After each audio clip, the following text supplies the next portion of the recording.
The forest was sinking into twilight, the kind of blue-gray light that made the trees seem closer than they really were. The air was sharp with the bite of late autumn, and every breath Thomas exhaled drifted away in thin clouds. He hadn't been back this way in years, since the cabin had stopped being a place of rest and started being a place that held memories he didn't want to revisit. His boots crunched over brittle leaves, the sound loud in the stillness. Then he saw it, just a faint, rusty smear cutting across the path. He froze, crouching low. It was too thick, too dark to be from a fallen leaf or a berry stain. His stomach tightened. The smear widened into a streak, snaking through the underbrush, across moss-covered stones. As he followed it, more signs appeared, scattered pine needles sticking to the wet trail, a torn scrap of cloth snagged on a low branch. Then, a few yards farther, he spotted the handprint. It was pressed against the trunk of a leaning birch, stark and wet, the fingers splayed like the owner had been bracing themselves to keep from falling. He stared at it for a long moment, listening, but the woods gave nothing back, no rustle of leaves, no bird calls, not even the wind. When the trail turned toward the hill where his cabin stood, he felt a strange, cold certainty. Whatever had bled here, was heading exactly where he was going. The cabin door resisted him, swollen from years of rain and neglect, and when it finally gave way, it did so with a long, aching groan. A wave of stale air rolled out, heavy with the sense of damp wood, ash, and something far more metallic. The dim interior flickered faintly with orange. There was a fire, or what was left of one, crackling low in the stone hearth. His eyes adjusted slowly, shapes forming in the gloom. That's when he saw her. A woman lay slumped near the fireplace, her dress torn in jagged strips, the fabric soaked in a deep, dark red. Her chest rose and fell shallowly, each breath a struggle. Beside her, 4 children sat close together, knees drawn up, faces pale and hollow. They didn't cry, didn't speak, only stared at him with eyes too wide for their small faces. Thomas's first instinct was to rush forward, but something about the room's stillness rooted him to the spot. The mother stirred, her head tilting toward him as though it took all her remaining strength.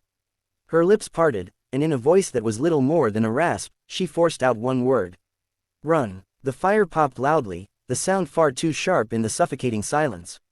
Somewhere outside, the forest seemed to breathe differently, as though something unseen had paused to listen. Thomas forced himself to move, crossing the warped floorboards that groaned under his weight. He dropped to one knee beside the woman, hands hovering uncertainly before pressing against the wound in her side.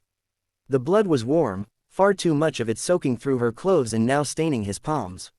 She flinched under his touch, her breath hitching, but she didn't push him away. That's when he noticed them, marks etched deep into the wood near the cabin's window. Not the kind left by tools or by time, but by something sharp, something strong enough to gouge into the timber with a single swipe. 4 deep furrows, perfectly parallel, angled downward like claws raking through. He followed the lines with his eyes to the sill, where the glass was smeared with dirt and streaks of dried rain. One of the children shifted, a boy no older than 8, his voice a tremor barely louder than the fire's hiss. "It's coming back." The words landed like ice in Thomas's chest. He turned toward the door, and in that moment, a strange detail struck him. There was no wind outside, no rustle of branches, yet the shadows beyond the doorway seemed to move, stretching and recoiling as though something was pacing just out of sight.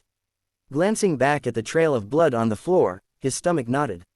It didn't stop at the doorway as he'd assumed, it curved around, arcing toward the back of the cabin, and through a gap in the wall, he could see it slithering back into the trees. Whatever had left it had come here, and then left again. The silence in the woods was complete now, too complete. Even the fire seemed to burn more quietly, as though afraid to draw attention. Thomas crept to the nearest window, keeping low, every muscle drawn tight. Through the warped glass, the forest was a wall of shadows, the last threads of daylight tangled in the skeletal branches. He scanned the tree line, slow and careful, at first seeing nothing, just the motionless pines and the pale litter of leaves on the ground. Then something shifted. It moved low, almost crawling, its bulk rippling beneath the cover of brush. Too big to be a man, too fluid to be a bear. He caught a glimpse of its eyes, 2 discs of pale yellow that didn't blink, just floated in the darkness like lanterns. They locked on the cabin, unblinking.